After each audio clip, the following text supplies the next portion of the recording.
lunch training. Good girl. We've been working a lot on her SITs. I have a whole separate video of working on sit with your puppy.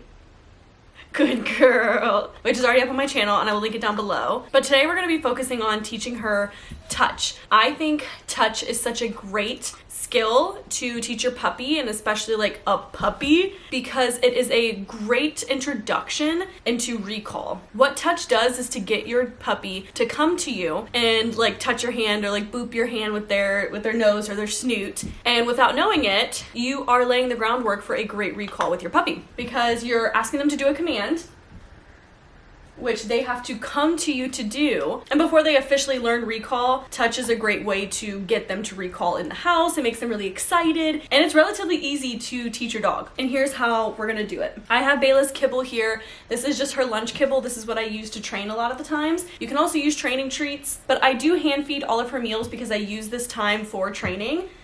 Because typically she's super hungry and super motivated to learn new skills for me or to do what I'm asking her to do, because of course she wants her food. Good girl. So I'm utilizing this focus and this drive that she has right now to work on training. And I do this every mealtime for breakfast, lunch, and dinner. I would highly suggest you do the same. If you don't have the time to do this every meal, then I would highly suggest doing it for at least one meal. If it's breakfast, if it's dinner, if it's lunch, hand feed your dog and use it as training. Have fun with them. It helps build a good bond with them, and it tires out their little brains. So mental stimulation will go a long way for your puppy before physical stimulation will. She can play all day, and yeah, she'll take a nap, but the way that I really get her to go down for a good nap that lasts at least 2 hours is to train with her for at least 30 minutes, sometimes 45 minutes, and it increases with the age. Right now she is like 9 weeks old, so our training sessions can't be too long and they can't be too hard. Her attention span is like 3 seconds long. So we're working with what we got here, and by making it fun and by making it a little game, I can prolong her attention span and get her to learn some really cool tricks. So today I want to show you guys how I teach touch. First things first, I'm just going to get her into a nice little sit for me.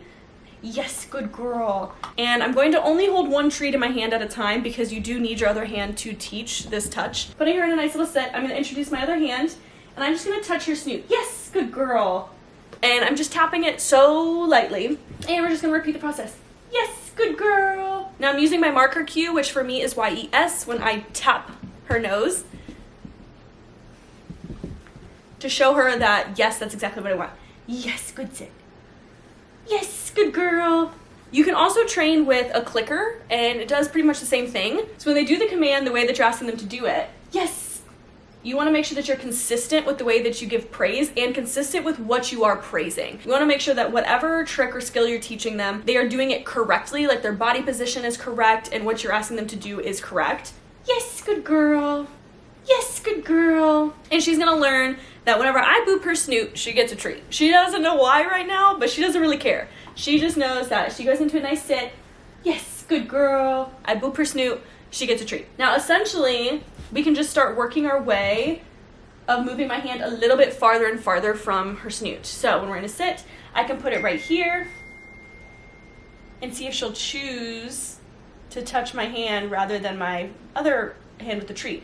If not, I'm just gonna move my hand. Yes, good girl. Closer and closer until she chooses to touch my hand. Every dog's gonna work at a different pace, so if your dog's not catching on like super quickly, that's okay. She obviously wants this hand. I'm gonna introduce all the way back here. She probably doesn't know what I'm asking for. And then I'm gonna move closer and closer. Yes, good girl, until she touches my hand. Yes, good girl. Yes, good girl. And they will catch on quickly. Yes, good girl.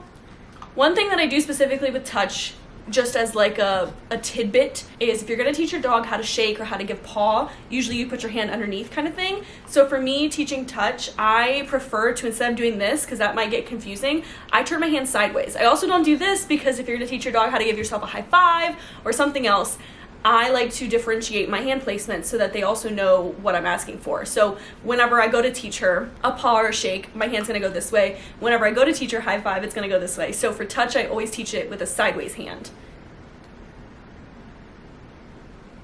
She's thinking through it. Yes, good girl. Yes, good girl. Yes, good girl. And slowly but surely we can keep moving our hand farther away. Now again, your dog might not catch on, so move at the pace of your dog. And I'm all the way out here, she's not really getting it, so I'll move it back in for her. Yes, good girl. Right now she's not really wanting to like move for my hand. Yes, good girl. Move for my hand is what I was going to say, but then she just did. So moving at your dog's pace and understanding that they might not move, they might not understand that they have to move. So starting close and moving away. And giving your dog time to think it through. Yes! I wiggled my fingers a little bit just to make her look at my hand and make it a little more enticing to get her attention over here and away from the food. Let's see if she'll do it again. Oh, distracted. Yes, good girl! Now we can practice. Yes, good girl! Yes, good girl! Good girl! And now that she's like moving back and forth for me to learn touch, I'm gonna use something called jackpotting. So I have a lot of Treatos in my hand, about 4 or 5.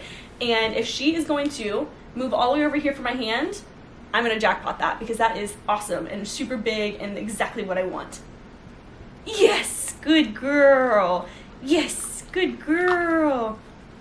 Essentially, jackpotting is giving them many Treatos. So even if you're using one big treat, cut it up into tiny pieces, give them a couple pieces of their kibble rather than just one for a trick, because more of something is way more exciting to them than just one. Even if it's one big treat, multiple treats, they love that way more. And that's really solidifying to her, like, wow, I get a lot of treats when I touch mom's hand all the way over here. And this is just connecting the dots for her of what I'm asking her to do. Yes!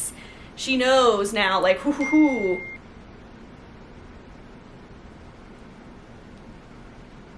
Yes, good girl.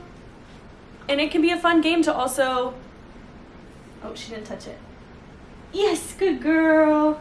To also tire your dog out. Yes, it's just having them go back and forth. Yes, good girl. So it's mentally stimulating them and it can be physically stimulating. Yes, good girl. And in one training session, she's already getting it. You can also kind of strengthen it by putting your feet out if you really want to like physically stimulate them as well. So they have to go over your feet and jump over it. Yes, good girl. Like I said, make training fun. Yes, good girl. Yes. And now that I know she's getting the hang of the touch, I am going to have her start like sitting for it too. So when she comes and touches my hand, yes. I'm gonna start marking the YES and giving her a treat when she touches and sits. And that's also solidifying, again, recall in the future, is you don't just come to me and then get to run away again. You're gonna come to me, yes, and you're gonna stay here. Yes, good girl, good girl, good girl. Another jackpot there because she booped and she sat, exactly what we want. Yes, good girl. I was waiting for that bottom to fully be on the ground there. And for the sake of the video, I will show you guys how I introduce the word for a lot of these tricks. I don't introduce it until they have shown me that they understand what I'm asking for. And at this point, she understands that when my hand goes out, I really want her to like touch it. She still might get distracted because again, she's 9 weeks old and she's looking at her cup of food. She really wants it. Yes. So she's thinking through how to get that food. Is she gonna try to jump up there or is she just gonna do what mom's asking me? Yes. Oh. Yes, good girl. That was mom's fault. Good girl, you sat down, you touched again. So when you're first introducing a skill, I wouldn't recommend calling it anything yet. You just want to solidify the skill itself. Yes, good girl. Then you can start calling it something. So we're gonna introduce the word as closely to the skill as possible. Because again, all you're trying, she just, yes, that was good. Because what you're trying to do is strengthen, yes, good girl. You're trying to strengthen the bond between the skill and treats and the name so she knows what you're asking for. So in order to connect the dots correctly with, again, the attention span of a goldfish, you really have to call it what it is as she's performing the act. Not too soon and not too late until she's really getting that. So I'm gonna call it the skill as she's booping my hand. Touch, yes, good girl. Touch, yes, good girl. And we're gonna do that for a while. Touch, yes, good girl. Still gonna wait for her to sit. Touch, yes, good girl. Touch, yes, good girl. In the same way that we taught the skill, so by me booping her nose for her and slowly moving my hand away, yes, good girl. You could do the same thing with the name of the skill. So right now, we're calling it touch as she's touching my hand. Touch! Yes, good girl. I'm speeding this up for the sake of the video, but once that is solidified, then you can start calling it the name of the skill a little before she touches your hand, a little bit before, even more before she touches your hand, and then when she's over here and when I go to put my hand out. So we'll move from touch, yes, good girl, to touch, yes, good girl, touch, yes, good girl.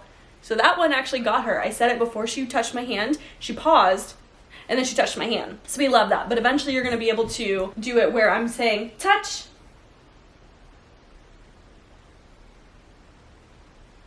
Yes. Yes. Good girl. And she'll come and do that. Obviously, again, for the sake of the video, I wanted to show that, but as you can see, she's not ready for that stage yet, which is totally normal. This is the first time we're working on this. But eventually you'll be able to work your way up to being able to call out the skill and her performing it. Touch. Yes. For now, we're just going to be calling it the skill as she's doing it, since we're in the beginning stages of learning. Because it will take a while for this to be solidified in her brain before you could ever ask her to perform this like out in the wild. Obviously it looks like right now like, wow, she knows what she's doing, where really she just knows how to get a treat. She doesn't necessarily know what she's doing at this stage. She's just like, I do this thing and I get food. So you really have to solidify that connection and get her to fully understand the command before you can trust her to do it out in the wild. So that's the reason why teaching your dog certain skills inside versus performing them outside can give you different results. You might think that your dog is so good at sitting in the house because you only really ask them to sit whenever you're trying to give them food or something. And you notice when you take them to the pet store and they won't sit at all, and you're like, why? What the heck? My dog knows how to sit. That's because you have been training them in a very specific environment, so they know how to sit in that environment. You do have to practice and basically retrain in all these different environments. Right now, she just knows that if she touches my hand, she gets a treat. She has no idea that that's really called touch, and she has really no idea what she's doing. Touch. Good girl. But I hope this crash course on how I teach a puppy touch was helpful. If you guys have any questions, please comment them down below. I will most definitely get back to you and try to help you even more. Good girl, that's a good sit. We're going to finish our little training session with more of these little treatos. Yeah, good girl. And do some more playing with Big Sissy. I hope you guys enjoyed today's video. Thank you so much for watching, and we will see you guys next week. Bye.